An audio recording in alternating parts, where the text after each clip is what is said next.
느부갓네살 왕은 이제 꿈은 두 번 꾸고요. 지금 이제 2장, 3장, 4장에 계속 느부갓네살 왕이 이제 등장합니다. 그래서 이제 오늘은 이제 어떤 내용이냐면 이제 그 꿈에 대한 내용이지만 이제 서론이 있고 이제 꿈꾼 내용이 있고 이제 그거를 이제 다니엘이 해석을 하고 그리고 그 해석한 대로 그대로 다 성취되고 그리고 이제 복원한 다음에 이제 찬양하는 이제 그런 내용입니다. 1절에 보면 느부갓네살 왕은 천하에 거하는 백성과 나라와 방언 자들에게 조소하노라 너희에게 많은 평강이 있을지어다. 이러면서 이제 2절입니다. 지극히 높으신 하나님이 내게 행하신 이적과 기사를 내가 알게 하기를 즐겨하노라. 여기 이제 간증이죠, 간증. 그래서 참 이게요. 하나님께서 왜 바벨론 포로로 가게 하셨을까? 왜 다니엘을 그 왕궁에 두셨을까? 이 간증. 그러니까 이 바벨론 왕은 지금 한 나라만 다스리지 않잖아요. 여러 민족과 나라를 다스리거든요. 그 나라와 민족에 맞는 언어들로 지금 조서를 내리고 있잖아요. 근데 그 조서의 내용이 뭐냐 하면 하나님은 영원하시고 통치하시고 능하시다는 게 바로 그 조서의 내용입니다. 그러니까 하나님의 역사는 이렇게 놀랍습니다. 그러니까 이스라엘이 복을 받아 잘 살아서 하나님 영광 받을 수도 있지만 이스라엘이 포로로 끌려갔습니다. 끝났습니다. 역사는 끝난 것 같습니다. 그런데 안 그렇습니다. 오히려 바벨론 왕이 하나님을 찬양하면서 조서를 적는데 그 조서는 나라와 방언으로 다 번역되도록 그렇게 조서를 보내는 겁니다. 우리 하나님 정말 대단합니다. 그러니까 여러분 너무 하나님을 좁게 생각하면 안 됩니다. 그죠? 우리는 갇히지만 말씀은 갇히지 않는다고요. 우리는 매이지만 복음은 매이지 않는다고요. 그게 한번 보십시오, 여러분. 이게 지금 요한계시록 내용 아닙니까? 나라와 방언과 백성들에게 그죠? 하나님의 그런 다스림과 통치가 막 인정되고 그게 뭡니까? 그게 요한계시록인데 요한계시록을 보는 것 같습니다, 지금. 근데 이게 누가 지금 이걸 보냅니까? 바벨론 왕이 이걸 보냅니다. 자, 3절. 참으로 크도다 그의 이적이요 참으로 능하도다 그의 놀라운 일이요 그의 나라는 영원한 나라요 그의 통치는 대대에 이르리로다. 시편. 이 시편 고백을 누가 하고 있습니까? 바벨론 왕이. 그리고 바벨론 왕이 히브리어만 하는 게 아닙니다. 히브리인들만 알아듣는 게 아닙니다. 그죠? 바벨론 통치에 있는 모든 나라들이 알아들을 수 있도록 조서와 문서를 보내면서 이렇게 찬양하고 있습니다. 자, 이제 꿈입니다. 한 꿈, 이제 자기 간증이죠. 자기 간증. 이게 서론이고, 그러고 나서 이제 찬양한 다음에 이제 왜 찬양하는가? 내가 꿈을 꿨는데, 그런 말미암아 두려워해서 내 침상에서 생각하는 것과 머릿속으로 받은 환상으로 말미암아 번민하였다. 그 후에 다니엘이 내 앞에 들어왔습니다. 아무도 모릅니다. 똑같습니다. 앞에 꿈도 아무도 몰랐고, 두 번째 꿈도 아무도 모릅니다. 해석할 수가 없습니다. 자, 그는 내 신의 이름을 따라 벨드사사라 이름한 자요 그 안에 거룩한 신들의 영이 있는 자라. 내가 그에게 꿈을 말하 이르노라. 그래서 우리 왕이 다니엘을 보니까 다니엘은 거룩한 신들이 있는 것 같구나. 뭐요? 임재 가운데 있구나. 임재 가운데 있구나. 저 사람은 하나님과 동행하는 사람이구나. 어떻게 압니까? 말하는 거, 행동하는 거, 기도하는 거. 여러분 요셉은 하는 것마다 잘 되잖아요. 그래서 보디발이 하나님이 함께 하는구나. 이게 경건입니다. 진리에, 믿음에, 감사에. 항상 감사하는 사람. 저 사람은 진짜 하나님이 함께 하시는구나. 아무리 힘들어도 늘 소망 가운데 긍정적인 사람. 저 사람은 하나님이 함께 하시는구나. 그래서 느부갓네살 왕이 다니엘은 다른 사람에게 없는 게 있습니다. 왜 저렇게 감사할까?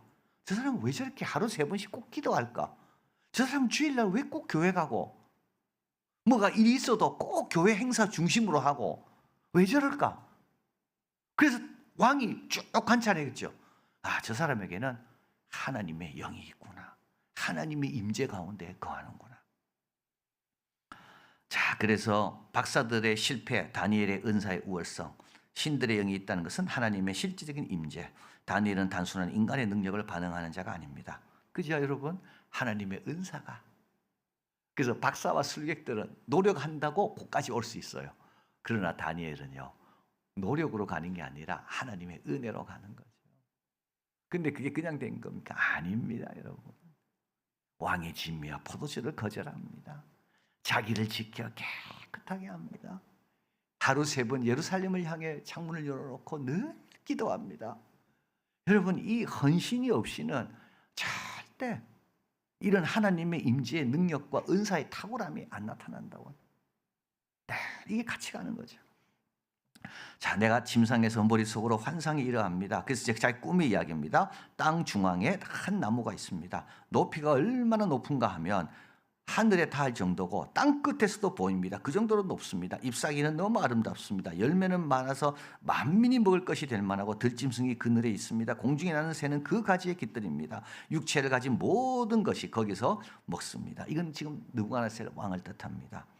내가 침상에서 머릿속에 봤던 환상 가운데 본즉 한 순찰자, 한 거룩한 자가 하늘에서 내려옵니다. 이 순찰자는 하나님의 눈의 역할을 합니다. 느부갓네살 왕은 너무 잘 압니다. 왜냐하면 자기 순찰자 다 보내잖아요. 그 제국을 다스리려면 여러분 그냥 다스리겠습니까? 왕의 눈의 역할을 할 순찰자들을 다 보내놓거든요. 느부갓네살은 이게 너무 이해가 됩니다. 아, 거룩한 자가 딱 와서 순찰하고 있는 거죠. 야, 내가 순찰하듯이 하나님도 순찰하고 계셨구나. 그가 소리질러 이르기를 나무를 베고 가지를 자르고 잎사귀를 떨고 열매를 해치고 들짐승 아래에 떠나게 하고 새들은 가지에서 쫓아내라. 그러나 그 뿌리와 구루터기를 땅에 남겨두어 새와 놋줄로 동이고 그것들을 들풀 가운데 두어라. 그것이 하늘에 이슬에 젖고 땅의 풀 가운데서 짐승과 더불어 제 몫을 얻으리라. 자, 그리고 나서 순찰자가 이제 이렇게 이야기합니다. 이는 순찰자의 명대로 거룩한 자의 말씀대로이니 지극히 높으신 이가 사람의 나라를 다스리며 자기의 뜻대로 누구에게든지 주시고 또 지극히 천한 자를 그 위에 세우시는 줄을 사람들이 알게 하기 위해서 내가 이 꿈을 꾸게 하고 이제 꿈대로 될 것이다. 자, 여러분 보십시오. 이게 지극히 천한 자, 여러분 하나님이 세우시면 높아집니다. 높은 사람 하나님 뜻대로 얼마든지 낮아집니다. 하나님의 역사는 인간의 가능성에 제한받지 않습니다. 그래서 화이트헤드는 하늘은 가능성의 고향이다. 가능성의 고향이다. 하늘은 가능성의 고향이다. 우리 하나님은 인간의 가능성에 제한받지 않는 전능하신 절대자. 전능하신 절대자. 자, 그리고 이제 29절입니다. 12달, 이 꿈을 꾸고 12달이 지난 후에 내가 바벨론 왕국에, 이걸 이제 다니엘이 다 해석해 줬고요. 다니엘이 다 해석해 준 겁니다. 그리고 나서 이제 12달이 지난 다음에 내가 바벨론 왕국의 지붕에 거닙니다. 나 왕이 말하여되 이 큰 바벨론은 내 능력과 권세로 건설하였고 나의 도성으로 삼고 이것으로 내 위엄과 영광을 나타내는 것이 아니냐 하였더니, 야, 여러분 얼마나 뿌듯하겠어요. 거기 탁 서가지고 왕궁을 쫙 쳐다보면서, 야, 이 위대한 이 성, 이거를 다 내가 지었고 이 내 나라가 얼마나 여러분 뿌듯하겠습니까? 어떤 목사님이 그러더라고요. 교회 건축 쫙 하고 그 교회 탁 들어갈 때 엄청 뿌듯하다라는 거.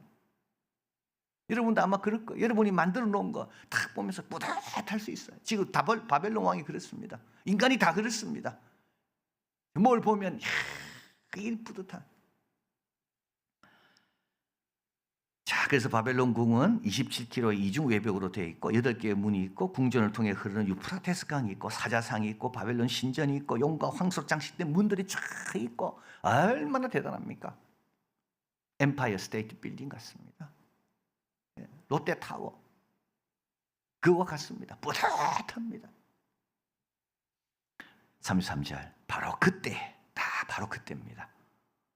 이 일이 나 느부갓네살에게 응함으로 내가 사람에 쫓겨납니다. 소처럼 풀을 먹습니다. 아까 그대로 말씀 그대로 됩니다. 머리털이 독수리털과 같이 자랐고 손톱은 새발톱과 같이 되었습니다. 막을 수가 없어요, 여러분. 막을 수가 없어요. 손톱이 왜 이렇게 되는지 자기가 막을 수가 없어요. 이 몸에 털이 왜 이렇게 나는지 막을 수가 없어요. 여러분 이런 경우 있지 않습니까? 나는 막고 싶은데 막을 수가 없어요. 제어가 안 돼. 자, 그리고 나서 이제 기한이 찹니다. 33절 나 느부갓네살이 하늘을 우러러 보았더니, 앞에는 바벨론 궁을 보았잖아요. 지금은 이제 하늘을 우러러 봅니다. 내 총명이 다시 내게로 돌아왔습니다. 이에 내가 지극히 높으신 이에게 감사하며 영생하는 이를 찬양하고 경배하였나니 그 권세는 영원한 나라요 그 나라는 대대에 이르리로다. 자, 35절입니다. 땅의 모든 사람들을 없는 것 같이 여기시며 하늘의 군대든지 땅의 사람에게든지 그는 자기 뜻대로 행하시나니 그의 손을 금하든지 혹은 이르기를 하나님 무엇을 하냐고 할 자가 아무도 없느니라. 걱정할 필요가 없습니다. 하나님 바벨론 왕을요 평생 그렇게 만든 게 아닙니다. 깨닫고 나니까 어떻게 됩니까? 다시 복원시키는 거예요. 그래서 조서를 내리는 거예요. 지금 다 복원돼 가지고 하나님을 찬양하면서 지금 자기가 다스리는 모든 민족에게 이 하나님에 대해서 자기가 간증하는 내용이 우리 하나님 이런 분입니다. 네. 우리 하나님 바빌론 왕 한 명 고생시켰다고 뭐 하나님 만족하시겠어요? 바벨론 왕 힘들게 했다고 하나님은 우리처럼 고소하다, 니 좀 고생해봐라 그런 분이 아닙니다. 다시 다 복원시킵니다. 근데 복원의 때가 언제입니까? 하늘을 쳐다볼 때. 왕궁을 쳐다볼 때가 아니라 하늘을 쳐다볼 때. 겸손과 경배의 눈으로 우리 하나님을 바라볼 때 이제 때가 된 겁니다. 자, 36절 그때 내 총명이 내게로 돌아왔습니다. 또 내 나라의 영광에 대하여도 내 위엄과 강명이 내게로 돌아왔습니다. 이거는 하나님이 주신 겁니다. 자기가 얻은 건 줄 알았는데 알고 보니까 다 하나님이 주신 겁니다. 나의 모사들과 가는들이 다 내게로 또 찾아옵니다. 아, 여러분 걱정할 필요가 없습니다. 내만 딱 바르면 하나님께서 다 필요한 거 공급해 주십니다. 예. 내 나라에 다시 세움을 받고 지극히 위세가 내게 더하였더라. 37절 그러므로 나 느부갓네살은 하늘의 왕을 찬양하며 칭송하며 경배하노니 그의 일이 다 진실하고 그의 행하심은 의로우심으로 교만하게 행하는 자를 그가 능히 낮추신다. 자, 왕의 죄는 하나님 앞에서의 교만입니다. 사람들에 대한 부정입니다. 하나님의 뜻과 계명과 역사에 대한 무관심입니다. 여러분, 무관심도 문제입니다. 무관심도 문제입니다. 하나님의 계명과 뜻과 역사에 대한 무관심. 느부갓네살 그랬잖아요. 하나님께서 왜 예루살렘을 멸망시켰고 왜 하나님께서 바벨론 포로로 이들을 끌어왔고 역사에 대한 무관심. 하나님의 계명, 다니엘은 그렇게 목숨 걸고 지키고 기도하고 있는데 그에 대한 무관심. 근데요, 이제는 아닙니다. 여러분, 하나님의 뜻과 역사에 대해서 관심을 가져야 돼요. 우리 교회에 일어나는 일에 대해 관심을 가져야 돼요. 하나님 말씀에 대해 관심을 가져야 돼요. 그리고 사람들에 대한 부정이 정의로워야 됩니다. 하나님 앞에서의 겸손입니다. 자, 결론입니다. 이게 교훈인 거죠. 그래서 이 다니엘서에 나오는 이 왕의 이야기들은 다 교훈적인 겁니다. 그래서 역사를 탐방하고 뭐 그런 게 아닙니다. 내가 바벨론 왕이 진짜 손톱이 길이가 얼마였고 뭐 그런 거 아는 게 관심이 아닙니다. 여기는 교훈입니다. 어떤 교훈이 있는가? 이런 기사는 자주 일어나지 않습니다. 홍해, 만나, 여리고. 그러나 이 사건을 통해 하나님의 통치와 신실하심에 대해서 알고 믿고 의지하게 됩니다. 우리는 이 하나님을 어디서 만납니까? 성경을 통해서 만납니다. 아, 이게 대단한 겁니다. 우리는 이 하나님을 성경을 통해 예수님을 통해 만납니다. 오늘도 그분이 우리와 동행하시고 예수님으로 인하여 오늘도 우리를 기뻐하시고 우리를 축복하시고 자녀라고 삼아주셨습니다. 그 하나님이라는 거예요. 그래서 이 기사를 통해 포로로 간 유대인들에게 그리고 하나님 백성들에게 우리 하나님이 어떤 분인지 나와 동행하시고 내 기도를 들어주시는 그분이 누군지를 분명히 알아라. 염려하지 마라. 그렇게 많이 필요하지 않아요. 그러니까 출애굽, 만나, 홍해, 느부갓네살 그리고 제일 확실한 것은 오늘도 주님은 나의 기도와 나의 간구. 그래서 가능성은 하나님 안에서 가능성은 있다. 자, 그래서 우리가 할 일은 뭐죠? 다니엘처럼 하나님 임재 가운데 거하려고 해야 됩니다. 하나님의 임재 가운데 거하려고 해야 됩니다. 그의 뜻, 그의 계명, 그의 역사에 관심을 가져야 됩니다. 그분과 동행하는 그런 임재 가운데 오늘도 주님이 나와 함께 하셔서 얼마나 감사한지. 여러분 사도신경 할 때 매번 새로운 게 깨닫잖아요. 사도신경 할 때마다 깨닫습니다. 와, 내가 이렇게 부유한 자구나. 내가 기뻐할 이유가 딴 데서 있는 게 아니라 바로 여기에 있구나. 내가 기뻐하고 감사하고 담대할 이유가 뭘 가지고 뭘 누리는 데 있는 게 아니라 바로 여기에 있구나. 이게 하나님의 임재. 여러분, 후히 주신다. 후히 주신다는 건 뭡니까? 예수님을 통해 이미 다 끝난 겁니다. 그래서 제가 이제 지난 월요일 날 우리 장신대 학생들, 이제 설교 동아리 학생들한테 이제 복음 설교에 대해서 저보고 좀 강의를 하래서 제가 강의를 했습니다. 우리 한국 교회의 약한 고리. 우리 한국 교회 교인들은 왜 약할까? 약한 고리가 어디서 생기나? 예수님이 없으니까 약한 고리가 돼요. 후히 주신다. 예수님 빼고 후히 주시는 거 자꾸 생각하잖아요, 여러분. 그게 약한 고리예요. 거기는 금방 치면 무너집니다. 그러나 후히 주시는 분을 생각할 때 예수님을 붙잡잖아요, 여러분. 그러면 약한 고리가 없어집니다. 우리는 후히 주신다 할 때 예수님을 빼고 후히 주신 하나님을 이렇게 나가요. 그러니까 어떻게 됩니까? 뭐 건강도 물질도 재능도 뭐 우리 자녀들도 다 그것만 생각해. 그래서 약한 고리예요, 거기가. 금방 무너집니다. 금방 흔들립니다. 시험에 듭니다. 강한 고리는요, 강해지려면 어떻게 됩니까? 예수님. 야, 아들을 아끼지 않고 내어주신 그 하나님. 나는 이미 자녀가 된 사도신경에 있는 그 고백들처럼 나는 이미 부유하고 후히받았다. 이게 강한 고리. 안 넘어져, 이런 사람들은.